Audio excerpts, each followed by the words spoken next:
La fête de la Toussaint et la commémoration des défunts, le lendemain de la fête, nous rappellent que la plus grande joie de l'homme, c'est d'entrer dans la vie éternelle. Nous, chrétiens, nous croyons que la vocation de tout homme est d'entrer dans la vie éternelle après notre mort, afin d'y accueillir l'amour infini de Dieu. Mais c'est dès aujourd'hui que nous avons en quelque sorte accès à la vie éternelle en choisissant de vivre avec Dieu.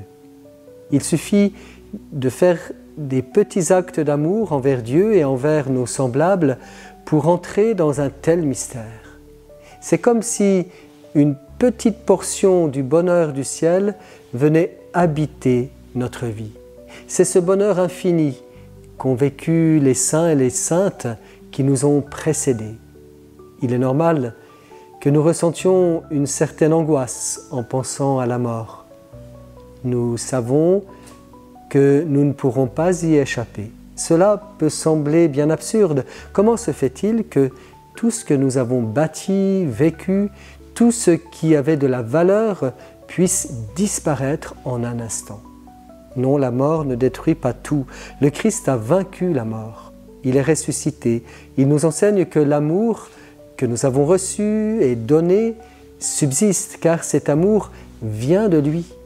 Il nous encourage à vivre intensément cet amour et à le donner autour de nous, afin qu'au dernier jour de notre existence, ce même amour nous ouvre grande la porte qui mène à son Père. Ce que nous faisons dans cette vie résonne dans l'éternité. Vivre avec l'éternité comme perspective donne tout son sens à notre existence. Cela nous fait dire que notre existence est chargée de ce poids d'éternité.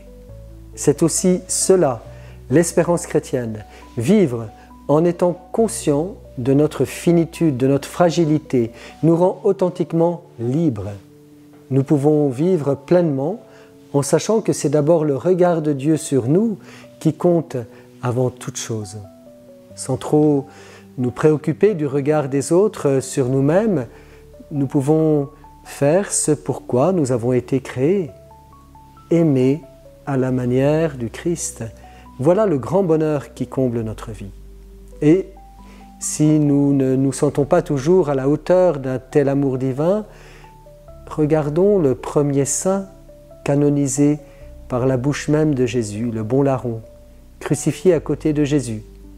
Malfaiteur, condamné à mort, il reconnaissait humblement qu'il méritait sa peine et il a demandé au Seigneur la miséricorde. Jésus, souviens-toi de moi quand tu viendras dans ton royaume. À lui et à nous qui reconnaissons humblement nos péchés, notre fragilité, Jésus répond avec douceur « Amen, je te le dis aujourd'hui, avec moi, tu seras dans le paradis. » Que notre espérance, ancrée dans notre foi en la résurrection, nourrisse toujours l'amour que nous avons les uns pour les autres. Je vous souhaite à tous une bonne fête de la Toussaint.